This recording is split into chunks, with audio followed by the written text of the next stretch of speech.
Yeah. God, that is terrifying. Deal with it. So the publicised title of this talk is actually, well, it's been publicised as I'm a moron, which is technically correct. I mean, technically. But actually the talk is entitled Ya debil, which, as I'm sure you're all aware, is Russian for well, I'm a moron. And this comes from the phrase, make sure I pronounce this properly, Mój paran debil, which is literally my boyfriend is a moron, a phrase I hear remarkably often from the same person who seems to have got hold of my slides. The best way to disarm an insult is, of course, to own it, and I often waltz up to my partner and I put on an idiotic grin and I just sit there going, Ya debil. And the result is usually mirth, if not outright laughter. Pisk is another good word. That works well. It's the kind of noise you would expect a mush to make. Okay, so I know how to make one of us in the audience smile or laugh, thanks to shared context and a good understanding of that person. But what about the other 80 of you lot? That's more challenging. Humour, it turns out, is highly subjective and also very contextual. And it's also remarkably easy to get wrong.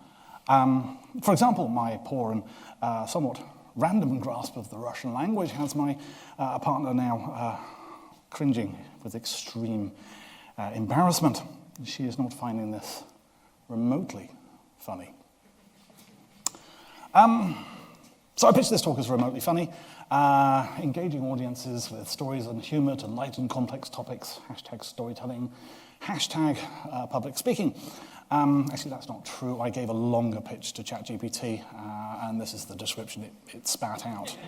I was told 140 characters. I feel obliged to add hashtag trigger warning and hashtag clowns. We will see why later. So I've got a title. I've got a very brief synopsis, and now I need to fill 20 minutes with engaging content. About engaging content. Sort of contentception, if you will. Which is easy, right? We just pick an engaging topic and then off we go. So I'm going to pick AI. Artificial intelligence is a field in computer science that involves creating machines capable of performing tasks that typically require human intelligence. AI systems can perform tasks like learning, reasoning, and problem solving. It has applications in various areas such as robotics, natural language processing, and pattern recognition, among others. Well, that didn't sound particularly engaging. Let's try again. AI. Right, okay, so you can't actually read this slide, but what AI is doing at the moment is absolutely phenomenal. I mean, just look at this. 17%. Amazing. So hopefully you're now much more engaged, but about what? I mean, I haven't got a clue. This slide is actually unreadable. What if we try and blend a good slide with maybe slightly more humorous words, but more engaging words? How about AI, we're all going to die? Certainly punchy. It's got people's attention. But we've rather sort of buried ourselves in a corner here. We've got nowhere to go. There's no leeway with this. We need a narrative. We need a story. We want one with a beginning and a middle and an end. And we want it to come together as a cohesive whole. How you tell that story is entirely up to you, but I like to use humor. I have no idea what's going on here. I asked Midjourney for a robot slipping on a banana, and I got this. It also provided me with this, which I think it's missed the content. It's missed the point entirely.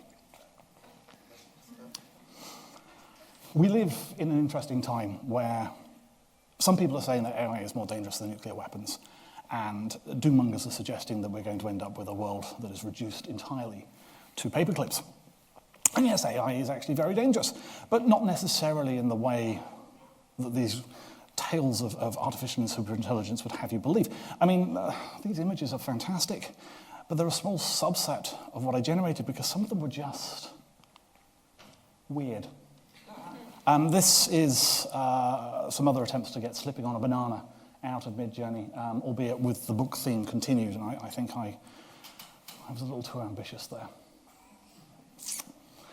Meanwhile, people are gushing about GPT-4, and yet when I ask it to construct a simple one-liner, it fails. Why did the tofu refuse to play cards? It couldn't handle the stakes. I fed GPT-4's joke verbatim into Midjourney to create this image, and honestly, it's a work of art. It's a messed up work of art.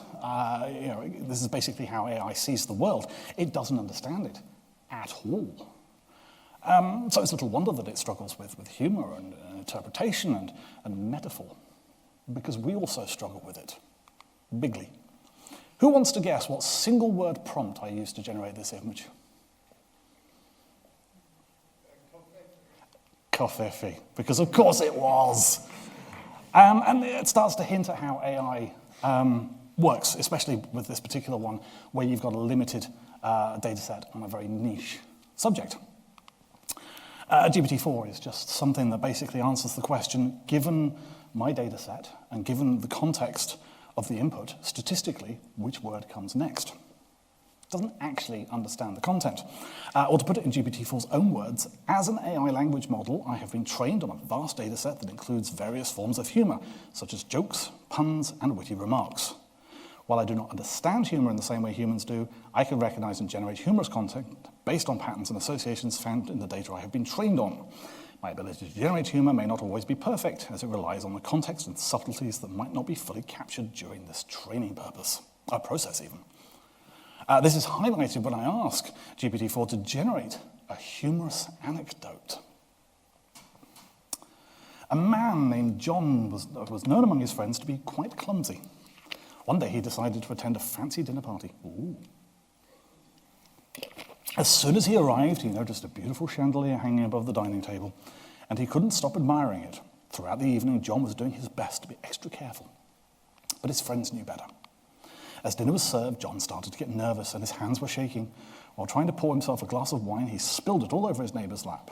Mortified, he grabbed a napkin and began to dab at the mess, only to knock over his water glass in the process. His friends couldn't help but laugh, and one of them chimed in, "John, maybe we should have seated you under the chandelier. At least then the only thing you could have damaged was gravity." The whole room burst into laughter, and even John couldn't help but chuckle at his own expense. So, I mean, there's a few things here. And even if we ignore them images, I mean, superficially, they look good, but look at the fingers. It's always the fingers. And it's also pretty hard to keep the output consistent, so, there are different styles and everything like that. But the story itself, I mean, it was going reasonably well, until the punchline. And the AI totally failed to understand how those actually work. I mean, it's clearly captured that it needs to be surprising in relation to the rest of the story, but it's failed to distinguish humor between something that's just plain nonsense. Another issue is possibly with my delivery, because the text was written to be read, and the language used is different in written language than it is to spoken language. And what's more, different people have different speaking styles, different cadences, and it doesn't match my style of speaking and presentation. And I just sort of read it. There was no real interpretation. That said, it is not impossible for spoken text generated by AI to be humorous. It is possible to adjust your speech patterns with read text to make them interesting. I mean, this is why audiobooks exist. So with that, I give you instructions on how to boil an egg in the style of Dostoevsky. For ease, I shall read it translated from the original Russian. In a single moment, to forget the anguish of his existence, he decided to devote time to a single but important task, to boil an egg. Desperately wanting to experience this genuine primordial feeling, he took a pot and filled it with water, as if washing away his sins. Thus, with hope in his heart, he pondered how fate had brought him together with this mundane object. Carefully selecting the eggs, he felt their weight and fragility, as if carrying the weight of the world on his shoulders. Immersing the eggs in boiling water, he heard the bubbling element take possession of them. With a sigh of relief, he waited for 7 minutes to pass, and they would acquire their perfect consistency. In the end, the small victory over the eggs perhaps became the greatest victory in his life, overcoming the darkness of his soul. Not intentionally funny, and yet there's a certain quality about the interpretation of the task that just injects something magical. More than anything, delivery of your words and how you construct your story matters. With a single sentence, I can say the same thing in very different ways and yield entirely different results. I mean, I could just say you boil an egg by putting it in boiling water for a few minutes. Or I could tell you that, folks, I make the best boiled eggs. Absolutely fantastic. Just put them in hot water, and I mean really hot, for a few minutes, and you have the perfect eggs. Nobody does it better than me. Eggs, my dear compatriots, deserve a splendid boiling experience. So immerse them in a rolling, bubbling cauldron of H2O and let the simmering liquid work its magic for a jolly good few minutes, yielding scrumptious results. Wow, such water. Very boil. So egg. Subject, it seems, is unimportant for humour. It's delivery. Here's GPT-4's interpretation of Voltaire on watching paint dry. In this contemplation of drying pigment, one discovers the subtle art of patience as the invisible hand of time orchestrates the grand performance of evaporation. It's almost magical until you start noticing the oddities. Something that also becomes apparent with GPT-4 when you stop giving it toy examples and start asking it for more in-depth results. And while subject itself isn't necessarily the limiting factor of an interesting talk, navigation of that subject is. This is something that AI and many humans fail at quite miserably. Provide a short spoken summary about the causes of poor delivery of a talk or speech. Poor speech delivery can stem from factors like insufficient preparation, it's fear. It's fear. I mean, yes, all that other stuff factors in, but we need to navigate the subject in an interesting way and create a path through those things. So, single word, fear, punchy slide, and my audience is paying attention. Some of them are even shaking their heads. You should have seen the other slides. We can then ease them into the subject and cover the salient points in more detail. The great thing about slides like this is no one knows what I'm going to say. I've picked the image to convey a particular theme, maybe, but our brains are pattern-matching machines, and given a suitably vague picture, you will find a connection with whatever I'm saying. And you will tie it in to that topic. The prompt for this image was literally learning, books, stories, overwhelm, lost, journey, photorealistic. There is often a huge temptation to put loads of words on screen so you don't forget what it is you're supposed to be saying, but that actually is counterproductive, both in terms of engagement and in terms of delivery. The audience shouldn't see all that clutter. All those words belong here. There is no way I am making up something this coherent on the spot. It's scripted. I'm just good at reading a script. Other speakers use bullet points. Some even remember what they're going to say. This talk is the result of over 20 hours of preparation, which is about 1 hour per minute of talk. Arguably, I'm overprepared and have recently taken to trying to do talks in a more freestyle fashion with just notes. But honestly, to get the best flow, the best performance, I need a script. And I'm not suggesting that you go to these levels of preparation, but remember, proper prior preparation prevents poor performance. Okay, I've toned this phrase down a little. There is another P in there. But you get the idea. And incidentally, why this image? Because these were my options. I mean, what is even going on here? This was part of his sleeve in the preview. Now he's got 4 hands. Always the hands. Anyway, I digress. Pro tip. No words on a slide means no one knows what you're going to say. And if no one knows what you're going to say, then they don't know if you've gone a little wrong. And if you've gone very wrong, well, contrary to what your brain may be thinking, the audience is generally rooting for you. So I recently attended a very technical talk at a prestigious conference where the presenter's laptop went pop and absolutely refused to turn on again. The laptop contained their presentation, the code, the demos, everything. And this was at the beginning of a 90-minute session, which is an absolute nightmare. Now, a spare laptop was found, people helped get it set up as best we could, and we made light of the situation. While much of the visual content of the talk may have been lost, the message and the crux of the talk was still delivered. We also had the inevitable, how many software developers does it take to change a laptop? None, it's a hardware problem. And from the looks of this image, a code of conduct problem. What is it with the hands? The key thing when delivering a talk is not to be a deer caught in the headlights. Relax, enjoy yourself, be you. It's ironic that telling someone to relax and enjoy themselves is a very good way of getting them to become a deer in headlights. But remember, even if you are wanting to put together an entertaining and humorous talk, it's not a Netflix comedy special, and you're not an actual stand-up comedian. I mean, okay, yes, there is an actual stand-up comedian in the audience. There may be more than one, but if they've come here to learn how to do their job from me, they've got bigger problems.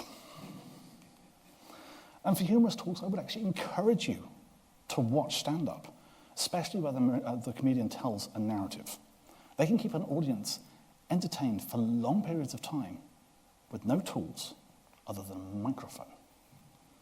It's a skill, and it is one that can be learned, but we don't need to go to that level.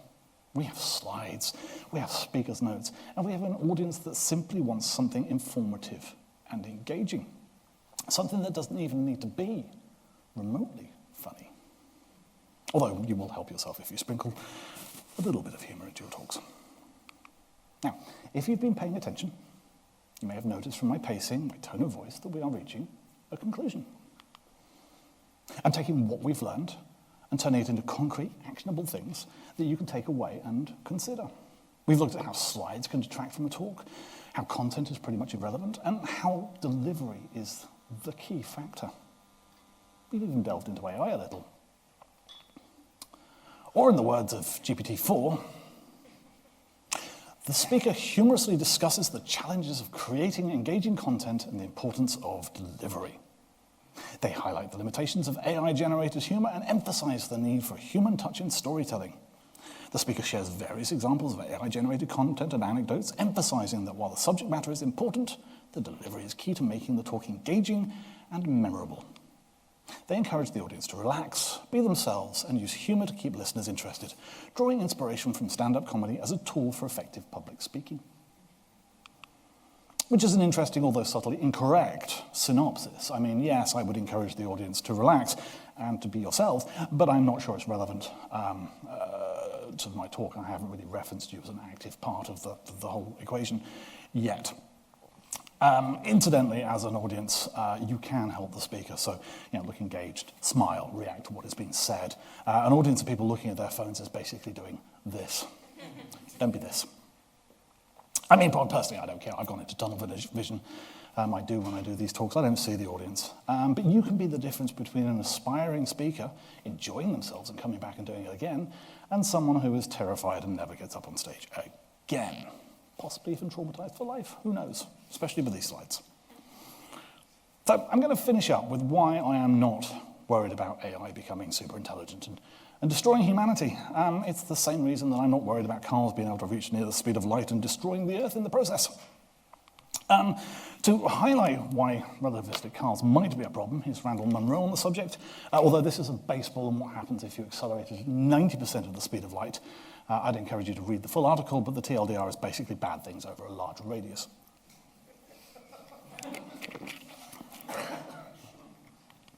Cars are getting faster and more efficient, and they have been since their inception. And if you plot this increase, it stands to reason that eventually they will be doing relativistic speeds with very little energy input. Except, and this is important, physics. Absolutely no one is worried about relativistic cars. Meanwhile, AI is getting smarter and computers are getting more powerful as time goes on, and if you plot this increase, it stands to reason that eventually we'll have a super intelligent AI that will not have humanity's best interests at heart, maybe. Except physics and a bunch of other stuff. There's actually a lot of hand-waving that goes on between where we are now and AI taking over the world and enslaving us all. That said, AI used incorrectly is inherently dangerous, in the same way the car used incorrectly is inherently dangerous. And cars are dangerous in ways that we never envisaged when they were first invented. I mean, frankly, some of these are unfathomable. For example, it is entirely possible that your spaceship may need to consider the orbit of a Tesla. So modern AI and the stuff that I used to generate this talk, well, some of the text as well, clearly has a long way to go. And yet it's dangerous if used incorrectly. It's been used to swing elections, and it has been used to generate and spread misinformation. And even seemingly innocent use of AI can spread misinformation. For example, give a one-line summary of the passengers aboard the recent Starship launch. The recent Starship launch carried a diverse group of passengers, including astronauts, researchers, and private citizens eager to advance space exploration and research. No, the recent Starship launch carried 0 passengers because they intended to have both the Super Heavy stage and the Starship stage make a hard landing, which is space jargon for crash. Not to mention that the launch actually resulted in a RUD event, or rapid unscheduled disassembly, after an anomalous condition, which is space jargon for something went wrong and it blew up. AI means more than ever that we live in a world where you need to do your own research, and independent research. We need to exercise critical thinking, not just blindly accept that whatever people say, whatever you see, whatever you hear. And when you've done that research, maybe you found out something that people will find interesting. So why not sprinkle in some humor into that knowledge and turn it into a talk? But don't take my word for it, because otherwise you're blindly following something said by someone who introduced themselves as "Я дебил." Спасибо. Thank you very much.